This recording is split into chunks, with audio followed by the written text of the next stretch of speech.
रुद्र अपनी उंगलियों को उसकी गर्दन पर थिरकते हुए अन्या के खुले बालों को साइड करता है और काफ़ी प्यार से उसकी गर्दन पर अपने होठ रख उसे अपने एहसास में भिगोए हुए नीचे की तरफ बढ़ने लगता है।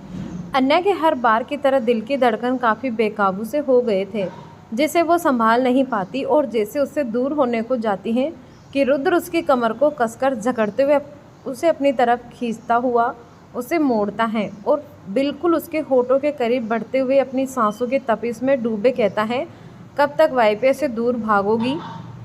तुम्हारी ये सादगी भरी खूबसूरती मुझे तुम्हारे इतने पास खींच ही लेती हैं।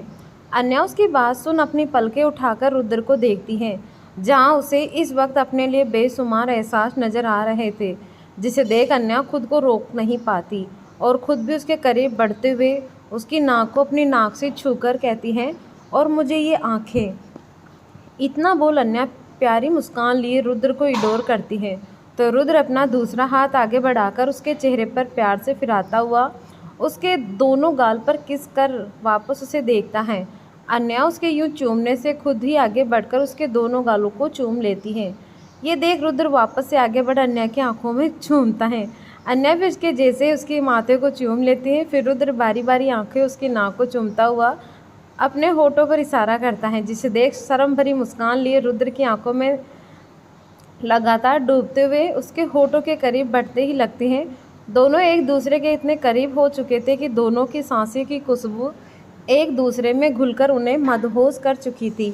अन्या के होठ जैसे रुद्र के होठ को छूते हैं कि तभी उनके कानों में उनके कमरे का दरवाज़ा खुलने की आवाज़ आती है और रेहान कुर्ते के बटन में उलझा हुआ काफ़ी परेशान से बिना नज़रें उठाए ही अपनी धुन में कहता है, भाभी कहाँ हो आप? देखो ना, इस कुर्ते ने मुझे परेशान कर रखा है, बटन लग ही नहीं रहे और यहाँ काफ़ी। वो इतना ही बोलता हुआ जैसे ही सामने देखता है तो उसे अपने सामने रुद्र काफ़ी अजीब नज़रों से घूरता हुआ नजर आता है। ये देख रेहान असमंजस में कहता है, भाई क्या हुआ? आप इतने नाराज़ क्यों लग रहे हैं? आज तो एंगेजमेंट है, आपको तो खुश होना चाहिए। रेहान की बात सुन रुद्र 2 कदम आगे लेते हुए अपने गुस्से को एक ज़बरदस्ती की मुस्कान के साथ कहता है, हाँ हाँ मुझे खुश होना चाहिए। हो जाओगे, आखिर कब तक तुम बड़े? ये सुन रेहान मुँह बनाए कहता है, व्हाट डू यू मीन भाई कि मैं बड़ा होऊंगा? मैं बहुत पहले ही बड़ा हो चुका हूँ।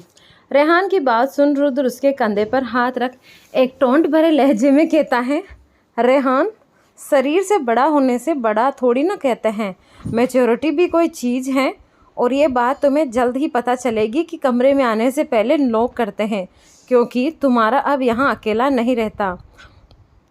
रुद्र की बात सुन रेहान कुछ सोचता है, फिर अपनी नज़र घुमाकर अन्या को देखता है कि सारी बातों को झंझलाते हुए कहता है, हाँ भाई मुझे पता है कि आप यहाँ अकेले नहीं रहते, भाभी के साथ रहते हो, तभी तो आया हूँ अपनी भाभी को लेने। फिर रुद्र के साइड से खिसक कर अन्या की तरफ बढ़कर अपना कुर्ता दिखाते हुए कहता है, भाभी आप ये सब छोड़ो और मेरे साथ चलो और सबसे पहले कुर्ते का कुछ करो। देखो ना कब से परेशान कर रखा है, उस दिन तो सब अच्छे से हैंडल हो गया था, इससे भी आज ही अपने सारे नखरे दिखाने हैं। ये बोलते हुए रेहान अपने कुर्ते को झल्लाते हुए खींचता है, तो अन्या उसे रोकते हुए कहती हैं, रेहान रेहान रुको, इसे ऐसे नहीं करते, इसके सारे कुक कहाँ हैं? रेहान झट से कहता है, कमरे में भाभी।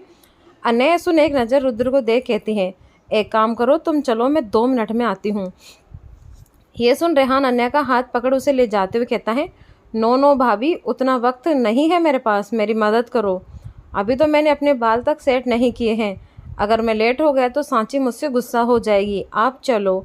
ये बोलते हुए रेहान अन्या को ले जाने लगता है, तो अन्या कुछ कह नहीं पाती, पर तभी रुद्र आगे बढ़ अन्या का हाथ पकड़ उसी रोक लेता है। अन्या के रुकने के एहसास से रेहान उसे खींचते हुए कहता है, भाभी चलो ना। तभी रुद्र काफ़ी तेज आवाज़ में कहता है, वाइफ ही कहीं नहीं जाएगी। ये सुन रेहान हैरानी में कंफ्यूज भाव लिए कहता है, लिए रुद्र को देखता है, फिर बेसब्र हुए कहता है, क्यों नहीं जाएगी भाई, जाने दो ना, मुझे तैयार होना है। रुद्र बिना किसी भाव लिए रेहान को देख कहता है, तो तुम जाओ, मैंने कब रोका है, और अब तक 2 साल के बच्चे थोड़ी ना हो जो तुम्हें वाइफी की ज़रूरत पड़ेगी। घर में नौकर हैं, डिज़ाइनर हैं, ब्यूटिशियन भी हैं, तुम्हारे लिए इतनी बड़ी फौज को खड़ा कर रखा है, फिर भी तुम्हें मेरी बीवी ही मिली है तुम्हारे काम करने के लिए। ये सुन रेहान एक सड़ा सा मुंह बनाते हुए कहता है, भाई ये आपके जलने का वक्त नहीं है, मैं तो आपका छोटा भाई हूँ और आप तो जानते हैं भाभी के बिना तो हमारे घर का एक काम होना भी पॉसिबल नहीं है, तो फिर ये सब कैसे होगा। वो सारी फौज मिलकर भी मेरी भाभी का मुकाबला नहीं कर सकती है ना। रेहान फिर क्यूट सा फेस बनाए कहता है, प्लीज़ जाने दो ना। तो अब रुद्र उसे घूर कर अपनी बोई चढ़ाते हुए कहता है, तो क्या मेरी बीवी की ज़रूरत मुझे नहीं है, मुझे भी तो तैयार होना है। ये सुन रेहान एक नज़र ऊपर से नीचे तक रुद्र को देख हंसते हुए कहता है, क्या भाई आप भी इतने तो हैंडसम हो और परफेक्ट बने शादी की बात चला दे तैयार बैठे हो कि कहीं कोई आपकी। फिर अन्या की तरफ देख शरारत से कहता है, ध्यान रखना पड़ेगा भाभी आपको भाई का, मुझे तो डाउट है भाई कहीं किसी और की प्लानिंग पे तो नहीं है आज। ये बोल रेहान हंसने लगता है। तो वहीं अन्या उसकी बात सुन रुद्र को एक वार्निंग भरे लहजे में देखती है, जिससे भाव रुद्र जल्दी से आगे बढ़ अन्या को अपने पीछे खींच रेहान से कहता है, हो गया तुम्हारा, अब जाओ, तुम्हें तैयार नहीं होना है। रेहान क्यूट सा फेस बनाए कहता है, होना है भाई, लेकिन भाभी। रेहान ये फिर से अन्या का नाम लेने पर अब रुद्र काफ़ी चिढ़ चुका था और वहीं अन्या जो कब से दो भाइयों को न सुलझाने वाली बहस सुन रही थी, वो जल्दी से आगे बढ़ उन्हें रोकते हुए कहती है, हो गया आप दोनों का 20-20 मैच। रेहान तुम एक काम करो, तब तक अपने हेयर करवा लो, मैं बस 10 मिनट में आती हूँ, ठीक है जाओ।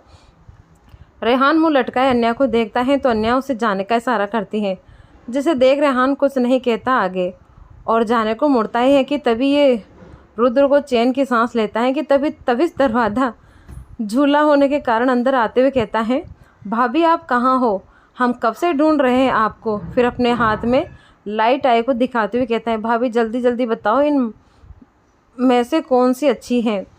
ये देख रेहान जो जा रहा था वो उसके हाथों से दोनों टाई लिए कहता है, इनमें से कोई भी नहीं घोचू, सगाई मेरी है तेरी नहीं, और भाभी मेरी हेल्प करेगी पहले। तभी से उसकी बात सुन उसे घूरता हुआ उससे बहस करता है और ये सब देख रुद्र का पारा चढ़ने लगता है। अन्य सिचुएशन समझ जल्दी से उन्हें समझाकर बाहर भेज देती है और रुद्र के पास आते उसका मूड सही करने के लिए उसके कोट को सही करते हुए प्यार से कहती है, वैसे पता है आप मेरे लिए झलते हुए काफ़ी क्यूट लगते हैं। रुद्र अन्य की बात सुन एक ठंडी आह भर कहता है, कभी कभी तो मुझे लगता है कि मुझे मेरी ही वाइफ के टाइम के लिए अपॉइंटमेंट लेना पड़ेगा। अन्या उसकी बात सुन एक एटीट्यूड वाले स्माइल लिए अपनी बाहें डाल कहती हैं, ये भी सही है, अब मैं हूँ ही इतनी बिजी, क्या कर सकते हैं। अन्या का स्टाइल देख रुद्र कुछ नहीं कहता, बस अपनी बाहें उसकी कमर पे डाल उसे देखने लगता है। तो अन्या क्यूट सा फेस बनाए उसके बालों को हल्के बिखेर के कहती हैं, वैसे आपको कोई ज़रूरत नहीं है इतने हैंडसम बन पार्टी में जाने के लिए, आपको कोई देख के मुझे पसंद नहीं। रुद्र आगे बढ़ उसके होठों के करीब बढ़ स्माइल करने के अंदाज में कहता है, वैसे वाइफ तुम भी काफ़ी क्यूट लगती हो यूँ जलते हुए। अन्या बिल्कुल उसके करीब बढ़ अदाओं से लिए कहती हैं, अच्छा जी, क्या मैं अब जाऊँ, अब मेरा वेट कर रहे होंगे सब। रुद्र भी काफ़ी स्विच के करीब हुए कहता है भरी आवाज़ में, बिल्कुल उसके होठ नहीं, अभी नहीं, मेरा दिल नहीं भरा।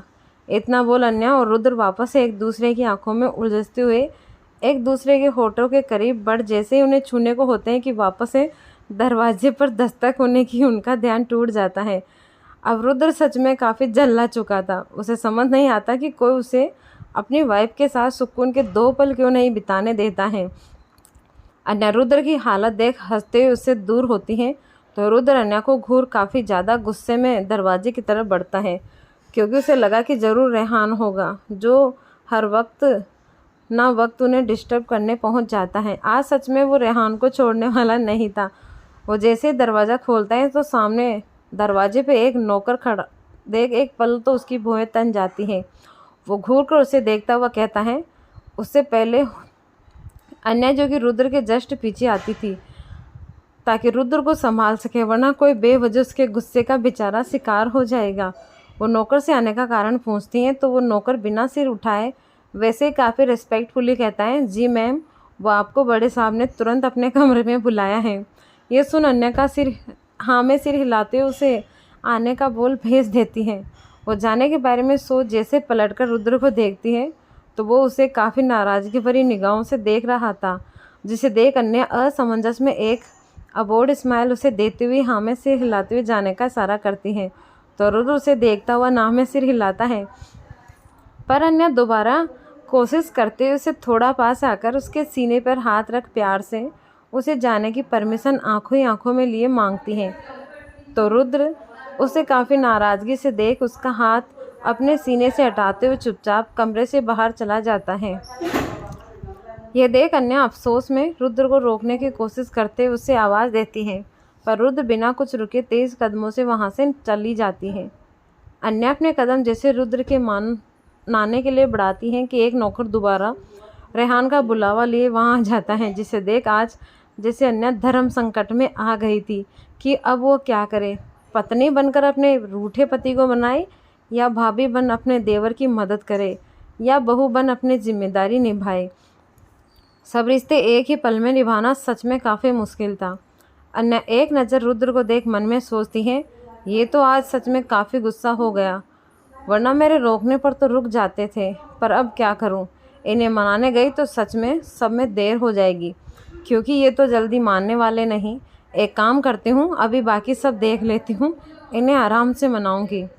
इतना सोच अन्या रेहान को जाने का बोल कर जल्दी से दिग्विजय जी के पास जाती हैं। वहाँ का काम जल्दी से ख़त्म कर रेहान की हेल्प करती हैं। सब बारी बारी तैयार हुए घर से होटल के लिए निकल जाते हैं। अन्या भी जल्दी से बाहर आती हैं तो उसे सामने ही रुद्र की कार दिखाई देती है, जिसके बाहर जियान खड़ा था। अन्या कार को मुस्कुराकर देखती हैं, क्योंकि रुद्र भले ही कितना ही रूठ गया हो, पर वो अपनी पत्नी का इंतज़ार कर रहा है। अन्या मुस्कुराते हुए कार की तरफ बढ़ जाती हैं तो जियान उसके लिए दरवाज़ा खोलता है। अंदर बैठ अन्या की नज़र सीधा रुद्र पर जाती है, जो अपने लैपटॉप पर किसी बिजनेस मीटिंग में बिजी था। ये देख अन्या उसे प्यार से देखते हुए मुस्कुराती है, पर रुद्र जैसे उसकी प्रेजेंस को इग्नोर कर अपने मीटिंग में ही गुस्सा हुआ था। कार चल देती है और अन्या एकटक रुद्र के फ्री होने का इंतज़ार करती हैं, पर जैसे रुद्र जानबूझकर अन्या को इग्नोर करने के लिए बिजी होने का नाटक कर रहा था।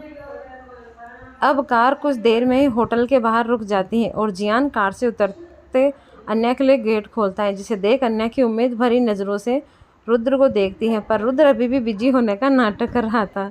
ये देख अन्या कुछ मायूस हुए वहाँ से चली जाती है।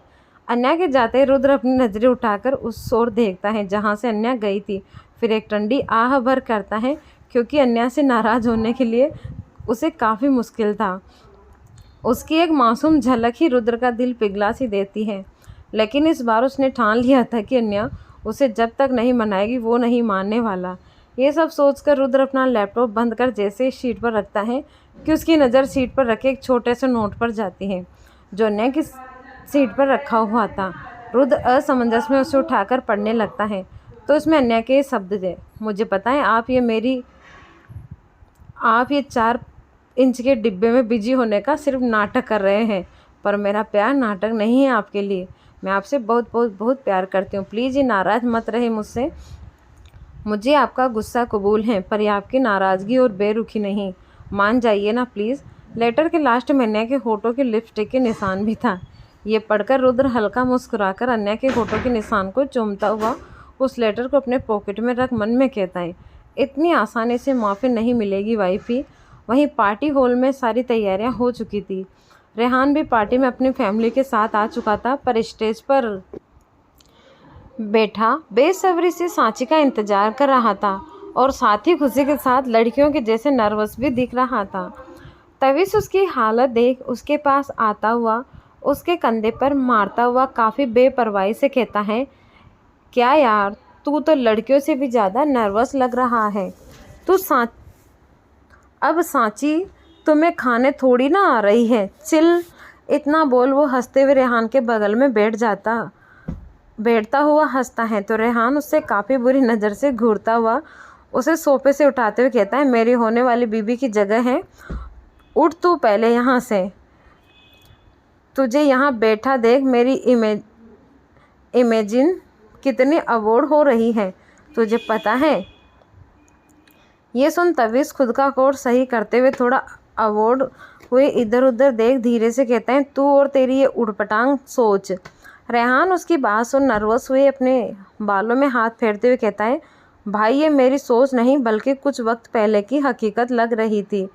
रेहान बोलते बोलते तविस के कंधे पर हाथ रख कहता है, तुझे पता है कुछ वक्त पहले सांची की मेरी लाइफ में आने की कोई उम्मीद नहीं थी, और रही बात उस चुड़ैल लैला की, तो वो तेरे टिकने वाली नहीं थी।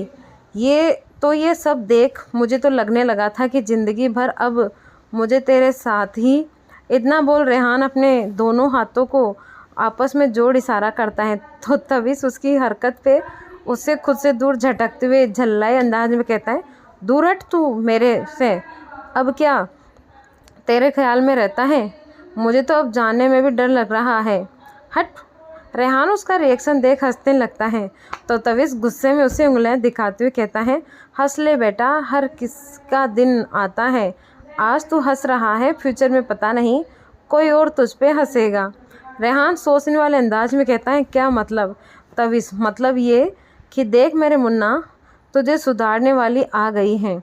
इतना बोल तविस उसका चेहरा पकड़ सामने की तरफ करता है, जहाँ से सांची अपने पेरेंट्स के साथ अंदर आ रही थी। रेहान तो बस उसे अपनी आंखें बड़ी कर उसे बस देखते ही रह जाता है। आज सांची ने रेड कलर का काफ़ी खूबसूरत गाउन पहना था, जिसके शोल्डर पर काफ़ी अच्छी तरह से कट कर उसे एक नेकलेस का रूप दिया जा रहा था, और बालों को समेटकर एक काफ़ी खूबसूरत जूड़ा बनाया हुआ था, जिसके ऊपर प्रिंसेस के लुक की तरह हेयरबैंड कैरी किया हुआ था। सांची आज सच में काफ़ी ज़्यादा खूबसूरत लग रही थी। सांची की भी नज़र सबसे होते हुए सीधा स्टेज पर खड़े रेहान पर ही टिक जाती है। रेहान ने डाइंगर आई ऑफ क्रीम के कुर्ते के ऊपर red full coat type jacket डाला हुआ था, और साथ ही उसका लुक काफ़ी रॉयल लग रहा था। दोनों एक दूसरे को प्यार भरी नज़रों से देख मुस्कुरा रहे थे। रेहान तो स्टेज पर से ही सांची को किस देने का इशारा करता है, जिसे देख सांची शर्म से ब्लश करने लगती है। दिग्विजय जी और आकाश जी सांची के पेरेंट्स का काफ़ी दिल से स्वागत करते हैं। सांची सबके पांव छूती हैं, तो अन्या सांची के पास आते हुए उसे नज़र का टीका लगाते हुए कहती है, बहुत प्यारी लग रही हो देवरानी जी, कहीं मेरे देवर जी की हाल बेहाल न हो जाए।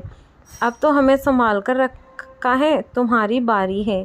अन्या क्यों छेड़ने पर सांची शर्माते हुए कहती हैं, क्या भाभी आप भी मुझे छेड़ रही हैं?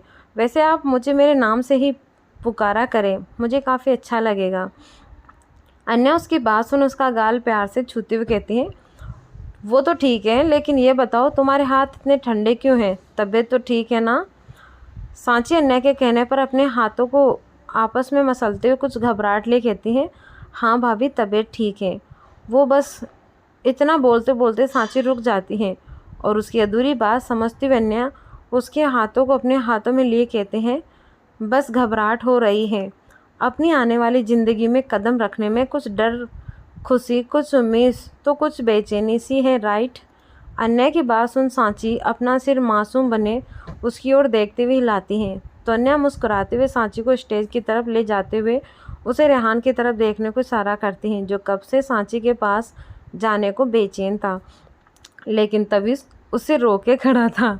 सांची उसकी आंखों में बेचैनी और उसकी हरकत पे मुस्कुरा देती है, तो अन्या सामने देखते हुए कहती है, वो सामने देख रही हो स्टेज पे जो इंसान खड़ा है ना, वो तुम जैसे उसका हाथ थामोगी ना, तो ये सब डर, घबराहट, हिचक सब एक पल में गायब हो जाएगी, और खुशी और उम्मीद कहीं गुना बढ़ जाएगी। रिश्ता इसी को कहते हैं सांची, जहाँ हम अपने साथी के हाथों में हाथ डाल अपने हर इमोशन को साथ जीते हैं, हर पल को साथ जीते हैं। जहाँ अगर हम कुछ कम या बेसी भी हो ना, तो ज़िंदगी के खट्टे मीठे स्वाद में अलग ही सुकून मिलता है। अन्या की बात सुन सांची एक टक रेहान को देखती है। अब तक दोनों स्टेज के पास आ गए थे, जहाँ रेहान अपना हाथ बढ़ाकर सांची का इंतज़ार कर रहा था। सांची एक नज़र अन्या को देखती है, जो एक भरोसे की मुस्कान के साथ अपनी पलकें झपकाकर उसे जाने का इशारा करती हैं। सांची एक मुस्कान लिए अपना हाथ आगे बढ़ाकर रेहान का हाथ थाम लेती हैं। एक ही पल में सांची को अन्या की बातें सच्ची लगने लगी थी। रेहान का हाथ जैसे उसे हर इमोशन में एक स्पेशल फीलिंग दे रहा था, जहां डर और घबराहट नहीं, सिर्फ खुशी और प्यार था। रेहान सांची को लिए अपने साथ सोफे पर बैठा हुआ शिकायती लहजे में कहता है, कहाँ रह गई थी तुम सोना? कब से वेट कर रहा था। मैंने पहले ही कहा था मुझे वेट मत करवाना। पर फिर भी तुमने मुझे पूरे 15 मिनट 26 सेकंड वेट करवाया। ये गलत बात है। तुम्हें पता है अब मैं तुमसे दूरी ख़त्म होने का इंतज़ार नहीं कर पाता, लेकिन तुम। सांची रेहान की बात सुन उससे देख मुस्कुरा रही थी। उसकी ये बचकानी शिकायतें भी रेहान की तरफ अट्रैक्ट कर रही थी। सांची उससे प्यार भरी नज़रों से देखते हुए कहती है, काफ़ी हैंडसम लग रहे हो। सांची के मुंह से अचानक तारीफ सुन रेहान की नज़र सांची की निगाहों पर चली जाती है, जो काफ़ी प्यार से उसे इडोर कर रही थी। ये देख रेहान एटीट्यूड में अपने बालों में जाती फिरक कर कुर्ता सही करते हुए कहता है, मैं पैदाई हैंडसम हुआ था तो मैं शायद आज रियलाइज़ हुआ सोना, तो मेरा क्या कसूर है। रेहान की बात सुन सांची उससे एक नज़र घूरती है, पर आज उसका दिल रेहान से झगड़ने का बिल्कुल नहीं था, बल्कि प्यार लुटाने का था। इसीलिए वो प्यार से उसका हाथ पकड़ कहती हैं, कसूर नहीं मिस्टर, गुरूर है। जिस लड़की ने तुम्हें सच्चे दिल से चाहा, हर दुआ में तुम्हारे होने को मांगा, आज तुम उसके होने जा रहे हो। इस बात का अपनी मोहब्बत पर गुरूर है मुझे। सांची के मुंह से इतनी प्यार भरी बातें सुनकर रेहान शौक में ही चला जाता है। वो अपनी आंखों को बड़ी बड़ी करके खुद हैरत निगाहों से सांची को देखता है, फिर अचानक ही सोफे से उठकर स्टेज से नीचे उतर जाता है। सांची रेहान का ऐसे अजीब रिएक्शन देख वो असमंजस में पड़ जाती हैं। रेहान स्टेज से नीचे उतर कहीं जाने ही लगता है कि तभी जो स्टेज से कुछ दूर पर ही खड़ा था, वो रेहान को ऐसे जाता देख कंफ्यूज में रोकते हुए कहता है, जल्दी से आगे बढ़, उसका रास्ता रोक। चल ये बेबी आशिकी की सवारी, अपने होने वाले दुल्हन को अकेला छोड़। तविश के ऐसे रोकने पर रेहान उसे देख काफ़ी सीरियस एक्सप्रेशन के साथ कहता है, हट यार, मुझे डॉक्टर को कॉल करने जाना है। डॉक्टर शब्द सुन तविश और भी ज़्यादा कंफ्यूज एक्सप्रेशन लिए कहता है, डॉक्टर, वो किस लिए। तविश सोचते हुए कदम बढ़ाते हुए रेहान के माथे पर हाथ रख उसके गले को छूते हुए फिक्र से कहता है, तेरी तबीयत तो ठीक है ना। अभी तो कुछ पल पहले तो एकदम चंगा मंगा था। रेहान उसके ऐसे चेक करने से उसका हाथ रोककर उसे ना में सिर हिलाते हुए समझाते हुए कहता है, अरे मेरे लिए नहीं, सांची के लिए। सांची का नाम सुन तविश और भी ज़्यादा कंफ्यूज हुए। रेहान के पीछे से हक्का सिर झुकाते हुए स्टेज पर अकेले बैठी सांची को देखता है, जो खुद कंफ्यूज एक्सप्रेशन से उन्हें देख रही थी, और साथ ही उसे देख ऐसा लग भी नहीं रहा था कि वो कहीं से बीमार है। ये सब देख तविश काफ़ी ज़्यादा कंफ्यूज हुए कहता है, सांची के लिए उसे क्या हुआ, वो तो मुझे ठीक लग रही है। रेहान तविश की बात सुन काफ़ी सीरियस टोन में कहता है, और वो ठीक है यार, मुझे पता है, अभी अभी वो मेरे साथ स्टेज पर रोमांटिक हुए बातें कर रही थी, वो भी एक्स्ट्रा चीज़ वाले रोमांस के साथ। और तो और उसने मेरी तारीफ़ की। अब पता नहीं क्या ऐसा हुआ है कि तू भाग में आया और तुझे खीर के साथ रस मलाई और गुलाब जामुन भी मिल जाए। ये तो दो ही कंडीशन की पॉसिबल हैं, वो करवाने वाला काफ़ी दिलदार हो या आपकी किस्मत आपके लिए काफ़ी मेहरबान हो। और यहाँ तो मुझे दोनों कंडीशन पे डाउट है, इसीलिए सांची के इलाज के लिए डॉक्टर बुलाने जा रहा हूँ। रेहान अपनी बात की तविश को देखता है, जो उसे काफ़ी अजीब नज़रों से देख रहा था, और रेहान की बात सुन झल्लाते हुए कहता है, ई मैं तेरा क्या करूँ। कोई अपनी सगाई वाले दिन ऐसी बेवकूफ़ी वाली बातें कर सकता है। डॉक्टर की ज़रूरत सांची को नहीं, तुझे है। बस आज सगाई होने दे, फिर मैं खुद तेरे को डॉक्टर के पास ले जाऊंगा। तुझे इसकी काफ़ी ज़रूरत है। ये सुन रेहान मुंह सिकोड़ कहता है, मुझे कोई ज़रूरत नहीं है डॉक्टर की, मैं बिल्कुल ठीक हूँ। तभी से उसे लगभग डांटते हुए अंदाज में कहता है, घंटा तू ठीक है, तेरी कंडीशन दिन ब दिन बिगड़ती जा रही है। और रही बात सांची की, तू मेरे को ये बता, वो रोमांटिक हुए तो तुझे प्रॉब्लम है ना हुई तो तुझे प्रॉब्लम है, और अगर हुई कोई लड़की अपने सगाई वाले दिन अपने होने वाले पति से प्यार से 4 मीठे बोल दे, तो उसके पार्टनर को खुश होकर उसका साथ देना चाहिए, ना कि तेरी तरह उसे डॉक्टर के हवाले कर देना चाहिए। वो एक पल में तुझे छोड़कर भाग जाएगी अगर उससे ये बात पता चली, इसीलिए उसे कुछ मत कहना और चल मेरे साथ। इतने बोलते बोलते तविश रेहान का हाथ पकड़ते हुए अपने साथ वापस स्टेज पर ले जाता है। तविश की डांट सुन उसे काफ़ी गुस्सा आता है, लेकिन वो जब तक उसे रोकता तब तक उसे सांची के पास खड़ा कर दिया था। सांची अब भी कंफ्यूज एक्सप्रेशन लिए देख रही थी। तो तभी रेहान का हाथ उसके हाथ में देता हुआ शरारत ले कहता है, ध्यान रखो इसका, कहीं ये तुम्हें छोड़कर कहीं और दाना चुगने ना चला जाए। इतना बोल तविश दोनों को अपनी एक आंख विक करते हुए वहाँ से हंसते हुए निकल जाता है। सांची अब तविश की बात सुन रेहान को घूरती है तो रेहान आसपास देख एक अवॉर्ड स्माइल लिए अपना सिर खुजलाता है। सांची कुछ कह पाती उससे पहले ही उसकी माँ कामिनी उसके कंधे पर हाथ रख कहती है, सांची बैठ जाओ, सगाई की रस्म शुरू होने वाली है। यह सुन सांची हाँ में सिर हिलाते हुए वापस अपनी जगह पर बैठ जाती हैं। रेहान भी सांची के पास ही बैठ जाता है। अन्य दोनों के लिए रिंग एक थाल में ले आती है। सब स्टेज पर आसपास जमा हो जाते हैं। कुछ रस्म होने के बाद अन्य दोनों के हाथों में रिंग देते हुए उन्हें पहनने को बोलती है। वो दोनों ही खुशी खुशी उस पल में जिए हुए मन ही मन उस अंगूठी में एक दूसरे का नाम लिए एक दूसरे से वादे करते हैं। पहले रेहान ने उसके हाथ, बाद सांची ने एक दूसरे को रिंग पहना दी और साथ ही इस नए रिश्ते और आने वाली नई ज़िंदगी में कदम रखने को तैयार हो चुके थे। सब तालियां बजा रहे थे, जैसे उनकी खुशी में अपनी खुशी दिखा रहे थे। वो दोनों एक दूसरे की आंखों में एक दूसरे के लिए प्यार लिए बस एकटक देख रहे थे। शायद वो आज अपनी खुशी शब्दों में बयां नहीं कर पाएंगे। सगाई होने के बाद सब आए हुए मेहमान उन्हें आशीर्वाद देने के लिए एक एक कर उन दोनों से मिलने लगे। रेहान सांची सबसे काफ़ी खुशी खुशी मिलते हैं। दोनों काफ़ी खुश थे। वहीं कुछ देर अबे, शौर्य और तविश खड़े खड़े उन्हें देख रहे थे। शौर्य कुछ सोचते हुए अबे के गले में बाएं डाल उसके सिर कंधे से टिकाए उदास लहजे में कहता है, देख रहा है बावर्ची, हमारी पलटन से एक और बकरा हलाल होने जा रहा है और साथ ही देख वो हलाल होने पर भी कितना खुश दिखाई दे रहा है। फिर एक ठंडी आह भरते हुए अबे से अपनी बाहों के गोर से लिपटे हुए कहता है, अब तो मुझे यकीन हो गया हम सिंगल ही मरेंगे। अपने छोटे का घर बस गया और मैं यहाँ कुंवारा ही बैठा हूँ। शौर्य की बात सुन तविश हंसते हुए अपने दोनों हाथों को हवा में उठाकर कहता है, सॉरी ब्रो, अब मुझे अपनी इस कैटेगरी में न डालो। आप दोनों का पता नहीं, लेकिन मैं कोई ना कोई जुगाड़ ढूंढ ही लूँगा। फिर स्टाइल से अपना कोट और बाल सही करता है। वैसे अभी मेरी उम्र ही क्या हुई है, ये सारी बातें सोचने की ज़रूरत आप दोनों को है।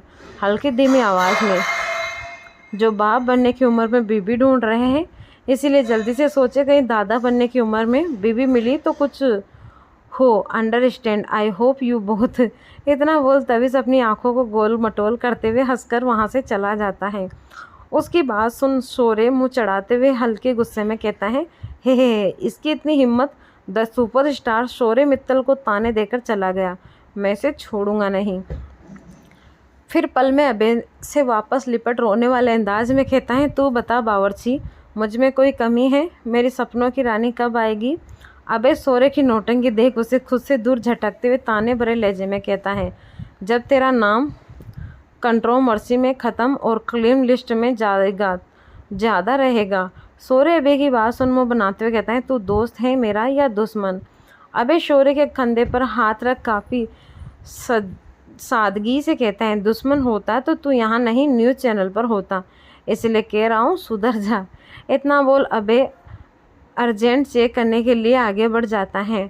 शौर्य अबे की बात सुन सड़ा सा मुंह बनाकर उसे देखता है, फिर अपने दिल में एक सोच लिए उसकी तरफ बढ़ जाता है।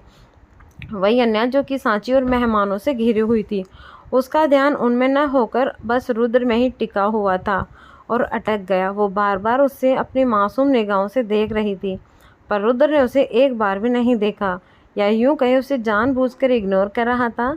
अन्या रुद्र का यूं इग्नोर देख खुद उदास हो गई। रुद्र भी अपने गेस्ट के साथ बिजी था। अन्या को मन ही मन रुद्र पे गुस्सा भी आ रहा था कि गलती उसने न होते हुए भी वो छोटे बच्चों की तरह रूठा बैठा है और अन्या के लाख मनाने की कोशिश पर भी नहीं मान रहा था। बस इतने मेहमानों के बीच अब वो उससे लिपट तो नहीं सकती थी। अन्या ने उसका ध्यान पाने के लिए